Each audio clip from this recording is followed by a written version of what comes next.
Salut bien-aimés dans le Seigneur, je suis votre serviteur l'apôtre Abel Racheté de l'église Impact Word Ministries et je suis dans la joie de vous apporter la parole de Dieu.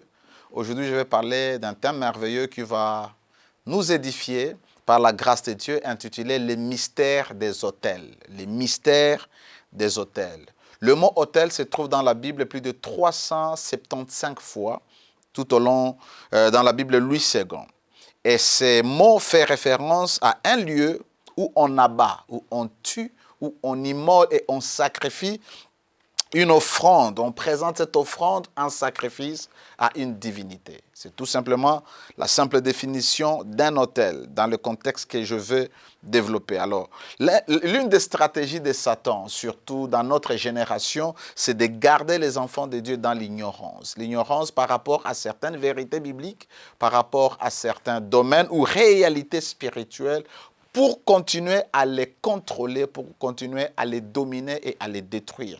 N'oubliez pas que la Bible dit « Mon peuple périt faute de connaissances ». Vous voyez, le peuple de Dieu périt faute de connaissances. Et d'ailleurs, l'apôtre Paul, lorsque nous lisons 2 Corinthiens chapitre 11, il dit que nous n'oublions pas les dévices du diable, nous n'oublions pas les stratégies du diable, parce que le diable veut garder le peuple de Dieu dans l'ignorance ou dans les extrêmes pour les contrôler, pour les manipuler et continuer à agir calmement. Dans le monde, il y a deux types, dans le monde chrétien, il y a deux tendances. Il y a ceux-là qui croient fermement à certaines réalités et ceux-là qui ne croient pas du tout à ces réalités-là. Alors, il faut de l'équilibre lorsque nous voulons croire à certaines choses, examiner à la lumière de la parole de Dieu pour trouver notre équilibre. Il y a par exemple ceux-là qui croient au parler en langue. Il y en a d'autres qui disent non, un chrétien n'a plus besoin de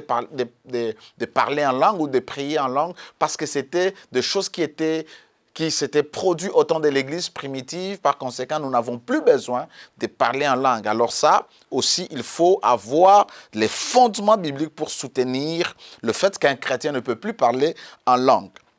Certains croient au ministère apostolique, d'autres au ministère prophétique, mais il y a ceux-là qui disent non, le temps des apôtres était fini avec l'apôtre Paul. Et le prophète, c'était tout simplement dans le temps d'Ancien Testament ou peut-être au temps d'Agabus. Alors lorsque nous lisons la Bible, nous devons trouver un équilibre afin de fonder notre foi et nos convictions, c'est ce que la Bible dit, pas tout simplement ce qui vient de notre esprit. D'autres personnes croient au combat spirituel. Il y a ceux qui disent qu'un chrétien n'a plus besoin de combattre un quelconque combat spirituel. D'autres croient qu'il existe des liens, qu'il existe des malédictions, qu'il existe des autels qui peuvent poursuivre la puissance des alliances ancestraux ou ancestrales qui peuvent poursuivre les gens. Mais d'autres disent qu'un chrétien n'a pas besoin de la délivrance, n'est plus sous les liens. Alors, à la lumière de la parole de Dieu, comprendre les dispensations, comprendre les choses qui sont déterminées dans la Bible comme faisant partie de la loi mosaïque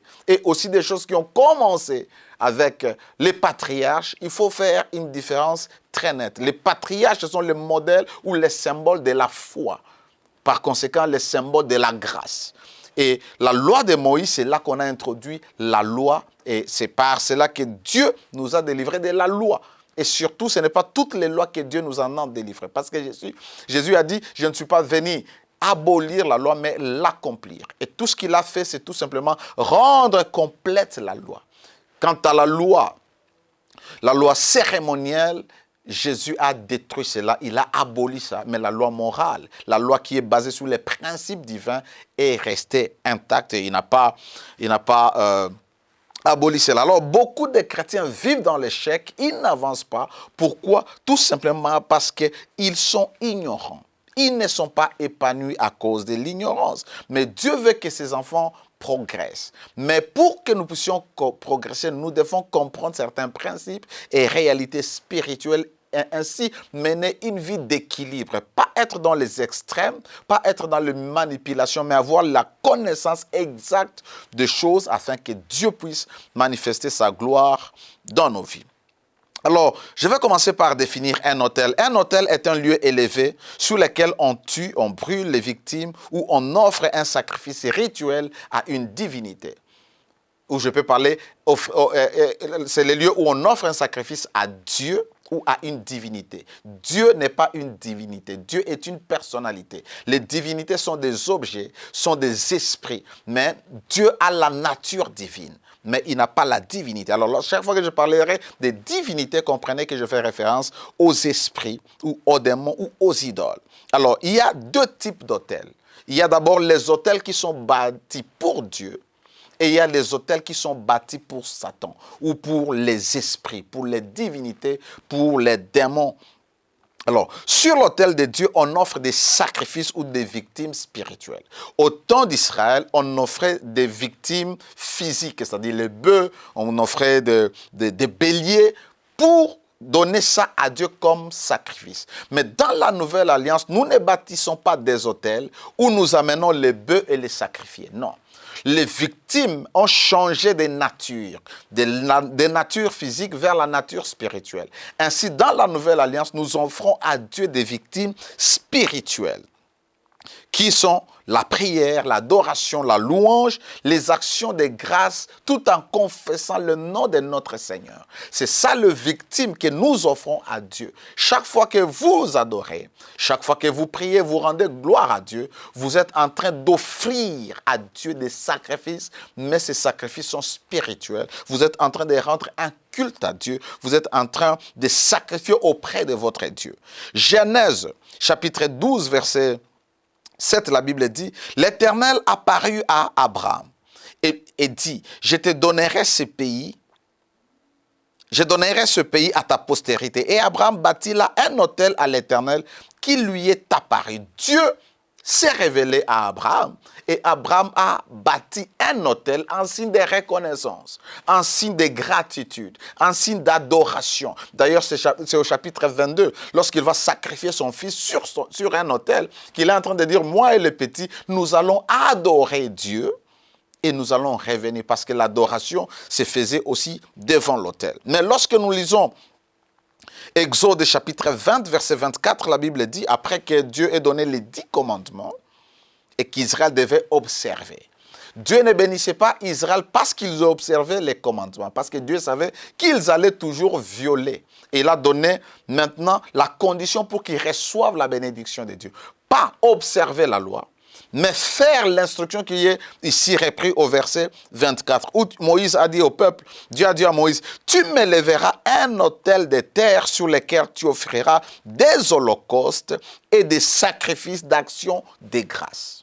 Les sacrifices d'action de grâce.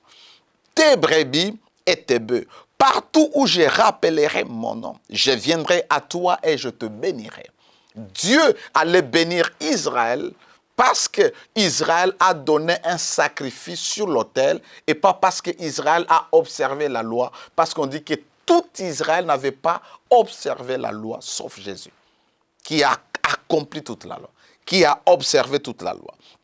Voyez, alors dans la nouvelle alliance, nous sommes maintenant nous-mêmes des autels de Dieu et nous sommes prêts aussi à donner des victimes pour le Seigneur. C'est pourquoi la Bible dit dans 1 Pierre, chapitre 2, verset 5, la Bible dit, et vous-même comme des pierres vivantes, édifiez-vous pour former la maison spirituelle, le tabernacle de Dieu, l'église, l'habitation de Dieu. Et vous savez que Dieu, là où il habite, il y a toujours un autel. Dieu habite là où il y a un autel. Dans une église, il y a un autel. Et l'autel que nous sommes, c'est notre cœur.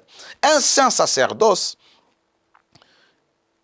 afin d'offrir des victimes spirituelles agréables à Dieu par Jésus-Christ. Nous sommes l'édifice de Dieu, nous sommes la maison spirituelle de Dieu pour offrir comme des sacrificateurs dans la nouvelle alliance, parce qu'il a fait de nous un royaume de sacrificateurs. Nous devons offrir pas de béliers, pas de boucs, pas des oiseaux, mais nous devons offrir des victimes spirituelles qui sont agréables à Dieu et nous les offrons par Jésus-Christ ou au nom de Jésus-Christ. Alors, Hébreu précise les types de victimes que nous offrons. Hébreu 13, 15 à 16, la Bible dit, par lui, c'est-à-dire par Jésus-Christ, par lui offrons sans cesse à Dieu un sacrifice de louange. Vous voyez, ce ne sont plus les sacrifices physiques, mais ce sont des sacrifices spirituels que la Bible appelle les victimes spirituelles. Parce qu'un animal qui était égorgé était une victime. Maintenant, nos victimes à nous, c'est la louange, c'est-à-dire les fruits de nos lèvres qui confessent son nom. Et n'oubliez pas la bienfaisance et la libéralité, car c'est à de tels sacrifices que Dieu prend plaisir. Vous voyez, ici, non seulement nous louons Dieu, il y a un autre type de sacrifice, des victimes que nous donnons qu'on appelle la bienfaisance, la bonté et la libéralité, qui est le fruit de la charité. Nous donnons facilement. Nous pouvons donner à l'Église, nous pouvons donner aux hommes de manière libérale. La Bible dit que c'est à de tels sacrifices que Dieu prend plaisir. Les chrétiens, nous aimons nous sacrifier pour beaucoup de choses. Ne pas manger, ne pas se laver, je ne sais pas monter à la montagne. Tout ça, c'est bien pour notre vie chrétienne, pour nos habitudes chrétiennes. Mais le vrai sacrifice que le Seigneur aime, ce sont les fruits de nos lèvres et le fruit de l'amour qui est la bienfaisance et la libéralité. Alors, l'autel de Dieu peut être élevé ou bâti, soit à l'église. Je parle des types d'autels. L'autel de Dieu peut être élevé soit à l'église. C'est pourquoi, dans l'église, nous avons une partie bien construite, l'estrade, et nous appelons ça l'autel. D'autres appellent ça la chair. Et vous devez savoir, c'est un endroit vraiment spirituel. C'est un endroit qui est mis à part. Toute l'église est mise à part à Dieu. Mais là, c'est un lieu où nous avons mis à part pour rendre culte à Dieu ou pour rendre ministère à Dieu. Et aussi rendre ministère au peuple de Dieu. C'est un lieu sanctifié, un lieu saint, où Dieu doit être glorifié, où les victimes doivent être élevées. C'est bâti à l'autel. Et je dis toujours, lorsque vous montez à l'autel, il faut avoir de la révérence. Vous n'allez pas à l'autel dans l'impureté, vous n'allez pas sur l'autel ou sur la chair en étant dans la légèreté. Vous voyez des gens, ils sont en train de servir, ils sont en train de faire tout ce qu'ils veulent, devant l'autel ou sur l'autel, alors qu'ils ne considèrent pas Dieu. Nous décourageons cela surtout dans nos églises. Je décourage aussi à ceux-là qui prennent leur église et ils prennent l'autel comme juste un lieu de trafic. Les gens veulent jouer le concert, ils payent pour venir. Non, c'est le lieu réservé à Dieu. Ce n'est pas un podium. Il faut faire la différence entre un podium et un autel. Un autel est un élément spirituel. Vous pouvez faire de votre église qui n'a pas d'autel et qui a juste un podium. Et vous allez voir, et vous ne vivrez pas vraiment les réalités de la puissance de Dieu si vous les révérez là-bas. L'autel peut être élevé pour Dieu dans une maison. Et souvent dans la maison, nous appelons ça la chambre haute. Vous pouvez avoir un lieu mis à part, consacré, où vous dites, je serai en train d'aller dans ce lieu pour prier. Nous aurons cette chambre, nous avons plusieurs chambres, mais cette chambre, tout celui qui veut prier peut venir ici. Comme ça, il peut être en communion avec Dieu, dans le but de communier, de partager avec Dieu, de partager son cœur, d'intercéder, de lire la Bible et aussi d'écouter Dieu. Vous voyez, c'est un lieu mis à part dans votre maison où vous vous dites, je veux communier avec le Seigneur. Ça peut être une chambre, si vous n'avez pas beaucoup de chambres, ça peut juste être un lieu où vous savez que ici, chaque fois que j'aurai besoin de prier, je ne veux pas prier de toutes les façons dans la cuisine. Dieu est partout, Dieu écoute partout, mais un lieu mis à part, ça montre que Dieu, vous le considérez et vous lui faites partie. Vous voulez qu'il fasse partie de votre famille. Lorsque Jésus a dit aux apôtres de retourner à Jérusalem pour attendre la promesse. Lorsque nous lisons Actes des Apôtres, chapitre 1er, verset 13, la première partie, on dit que dès qu'ils sont rentrés à Jérusalem, ils sont partis dans la chambre haute où ils avaient l'habitude de se tenir. C'est-à-dire, même avant que Jésus ne meure, chaque fois qu'il allait à Jérusalem, peut-être il se réunissait là-bas et il commençait à prier. Je pense que c'est là même qu'il avait célébré la Sainte Seine. Ils avaient l'habitude d'être là, chanter des psaumes, chanter des cantiques. Et nous savons que le Saint-Esprit les avait visités lorsqu'ils étaient dans la chambre haute, parce que la chambre haute est un autel et devant l'autel ou sur l'autel, c'est un lieu toujours où l'autel est aussi un lieu de visitation. Je peux le parler plus tard. Vous voyez, l'autel peut être bâti non seulement à l'église, non, c'est pas dans une maison, mais aussi dans un lieu qu'on choisit. On peut acheter une montagne, on se dit, ok, je consacre cette montagne comme les lieux de prière. La montagne de prière, c'est-à-dire cette montagne est un autel pour Dieu. Ça peut être une parcelle, ça peut être un coin, même dans votre parcelle. Vous mettez un coin là-bas, vous dites, nous serons en train d'aller là-bas, prier, méditer, et ainsi de suite. Alors, c'est vous qui choisissez, ça peut être un champ, une parcelle, ça peut être une montagne de prière. Deuxième autel, c'est le type d'autel où on ne bâtit pas à Dieu, mais à des divinités, c'est-à-dire à des démons, à des esprits ou à des idoles. On bâtit dans une famille un autel, on bâtit dans un pays, dans une ville, dans un lieu, un autel pour adorer une divinité, pour offrir des sacrifices à des idoles. Et je vais parler prochainement de ça et y entrer en profondeur et leurs conséquences. Que vous soyez chrétien, que vous ne le soyez pas, si vous êtes passé par ce système, je vais vous montrer comment ça peut vous affecter, même si vous êtes chrétien. Je sais que ça amène beaucoup de confusion, c'est pourquoi dans mon introduction, j'ai dit il faut l'équilibre. Il ne faut pas être extrémiste. Des choses que vous ne comprenez pas, ne condamnez pas. Et des choses que vous connaissez, ne condamnez pas ceux-là qui ne connaissent pas peut-être. Alors les autels bâtis aux esprits, il y en a plusieurs dans la Bible. Nous voyons les cas type d'Élie qui s'est confronté avec les prophètes de Baal. Les prophètes de Baal ont bâti les autels pour leur Dieu, pour Baal et les idoles d'Astarté. Vous voyez? Mais je vais prendre un cas dans la Bible, il y a un homme qui s'appelle Balaam. Nombre chapitre 33, versets 1 à 2. Balaam dit à Barak, bâtis-moi ici 7 autels et prépare-moi ici 7 taureaux et 7 béliers. Balak, fils que Balaam avait dit, et Balaam offrirent un taureau et un bélier sur chaque autel. Ici, Balak appelle Balaam qui est un devin, qui n'est pas un prophète de Dieu. Et il dit qu'il doit faire des imprécations.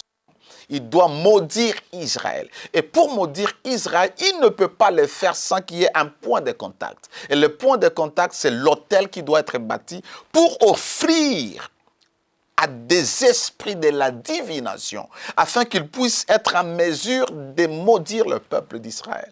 Et vous voyez, ça n'a pas été facile. C'est-à-dire, il y a des autels qu'on peut bâtir à des démons. Et plusieurs familles avaient bâti des autels aux dieux de leur famille, aux dieux qui contrôlaient leur clan, leur tribu, leur ethnie. Vous voyez, et cela a fait que plusieurs personnes peuvent vivre des réalités, même s'ils ne sont pas, même s'ils sont chrétiens. Tant qu'ils n'ont pas la connaissance révélée et traiter avec ces choses, ils seront toujours victimes. Alors, je veux parler des caractéristiques.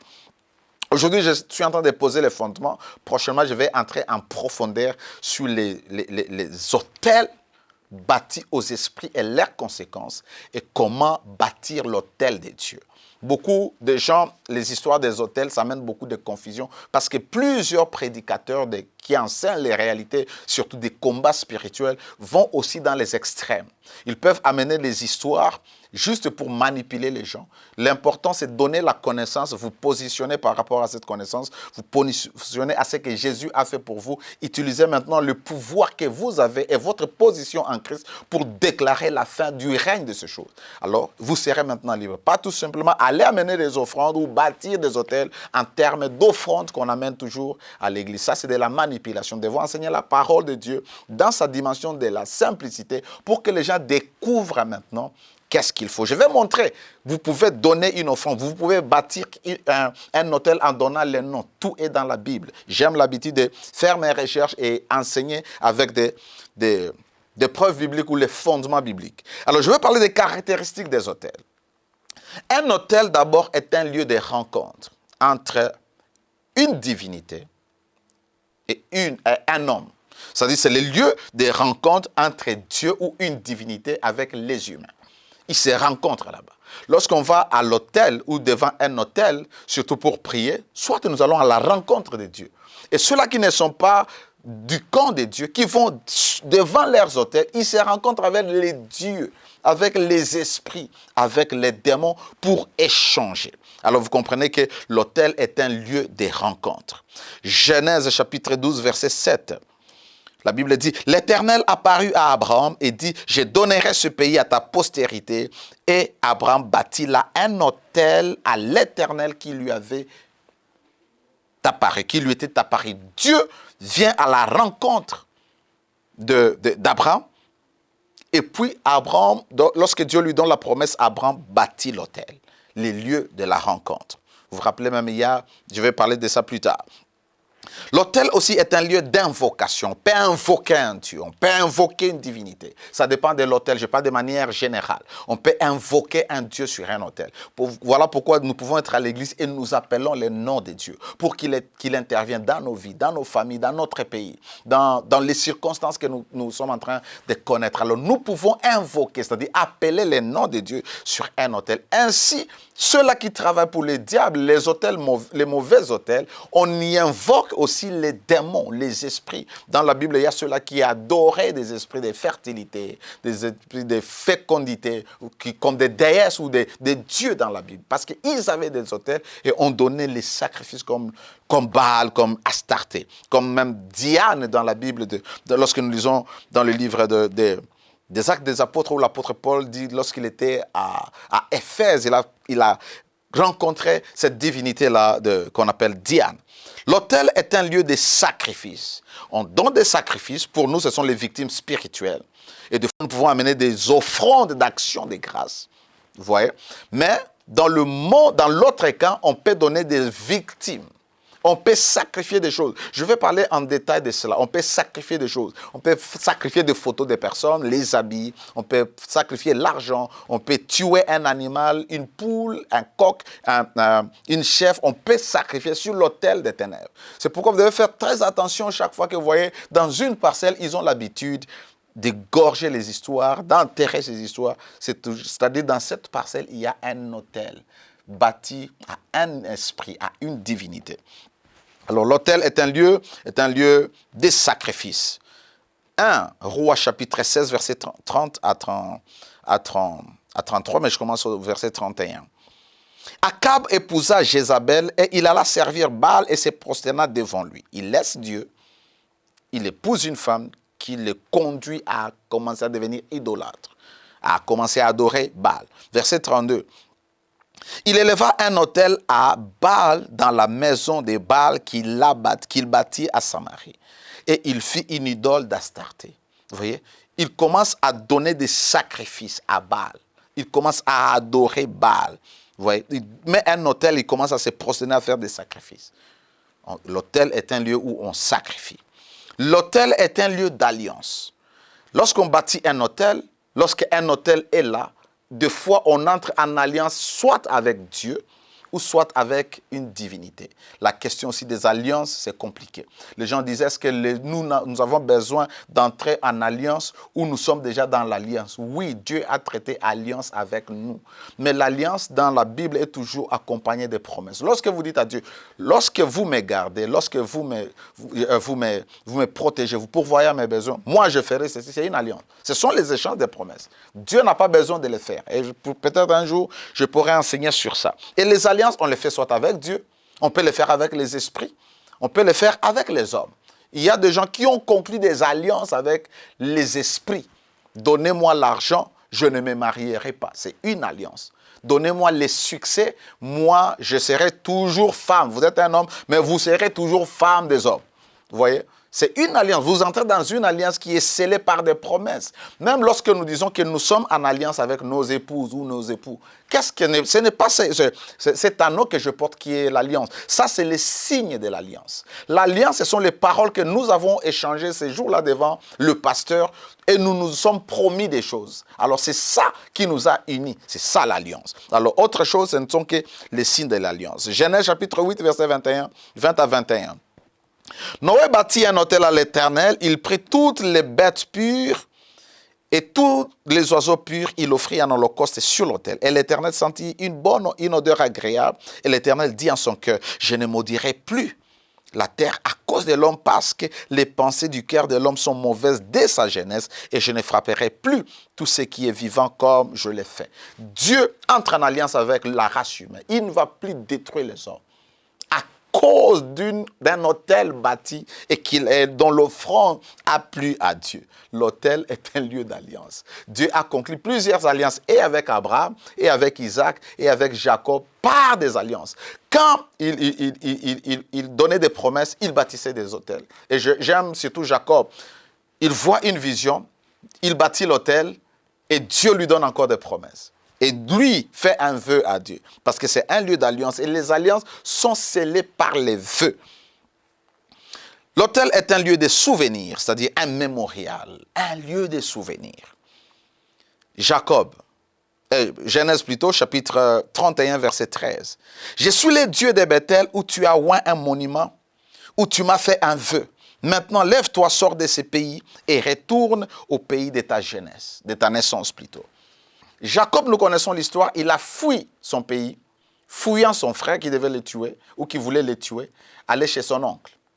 Et quand il arrive là-bas, il a travaillé, nous connaissons l'histoire, et maintenant qu'il est prospère, Dieu lui dit, lève-toi, rentre. Dieu se présente d'abord, je suis le Dieu de Bethel. Pourquoi Dieu se présente comme le Dieu de Bethel? Parce qu'à Bethel, il y avait les autels de Dieu.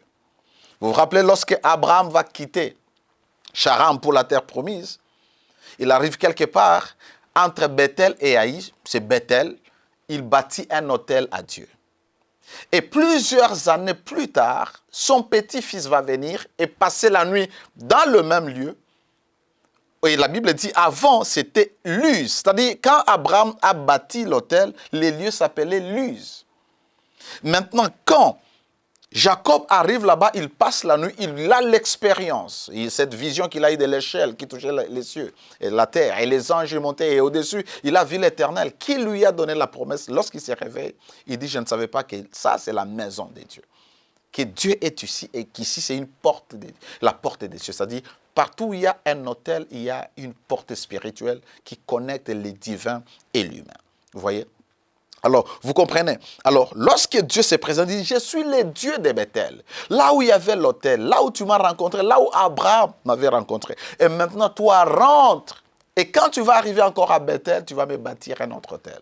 Vous voyez? C'est un lieu de souvenir. Dieu se souvient de l'autel. C'est pourquoi tu peux prier que Dieu se souvienne de cette église où tu priais. De cet homme de Dieu qui a été à ta rencontre. Pourquoi? Parce que cet homme était en alliance avec Dieu et cet homme a bâti un autel à Dieu. Par conséquent, ça peut toujours fonctionner pour toi.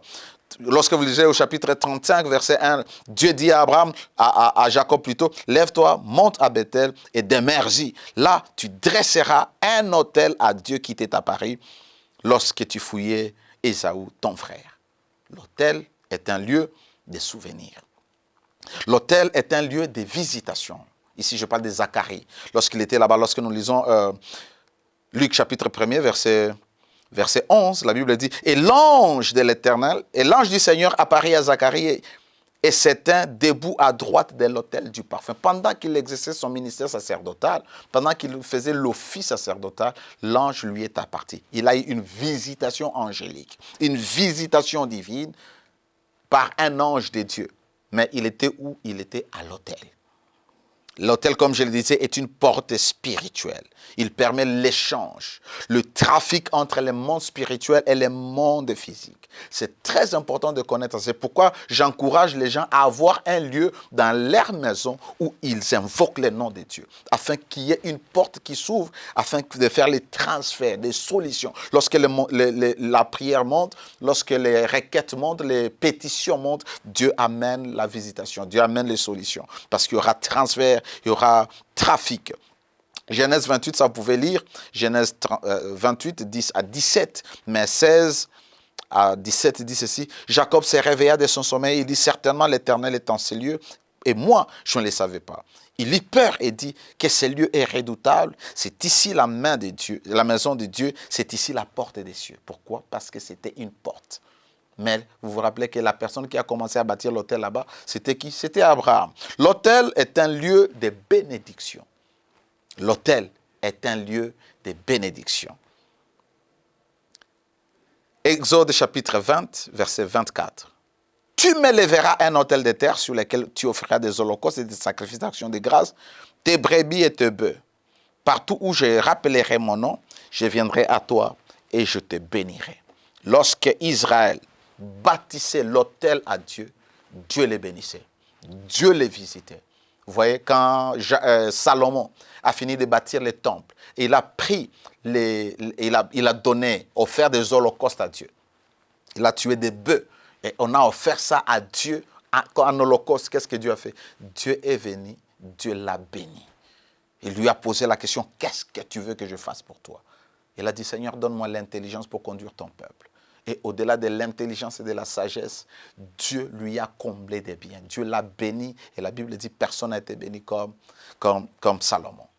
Alors, vous voyez que l'importance, il est important de comprendre les caractéristiques de l'autel et comment les autels peuvent fonctionner, surtout dans la nouvelle alliance. Que le Seigneur vous bénisse. Aujourd'hui, je termine ici. Nous allons continuer prochainement dans la même série sur les mystères des autels. Et là, je vais maintenant entrer en profondeur comment est-ce que les autels fonctionnent et surtout les autels qui sont érigés ou bâtis aux démons. Et là où on donne des sacrifices aux démons, quelles peuvent être leurs conséquences et comment, si vous êtes victime, s'en être débarrassé à travers l'œuvre accomplie à la croix du Golgotha. Merci pour le temps que vous m'avez accordé. Je suis votre serviteur, l'apôtre Abel Racheté. Continuez à nous suivre sur cette chaîne de télévision qui est Héritage TV. Et aussi, voyez les numéros qui s'affichent au bas de votre écran. Contactez-nous, c'est mon numéro personnel. Je vais vous écrire. Ça peut prendre peut-être un peu de temps, mais parce que je suis très occupé, mais quand même, je vais répondre. Nous voulions écouter les gens qui sont à l'extérieur de ce pays, partout en Afrique. Alors, ça pourra vraiment nous édifier, nous encourager. Merci, que la paix de Dieu règne dans vos vies et que la grâce de Dieu continue à se manifester dans votre vie et dans vos familles, au nom de Jésus. Amen.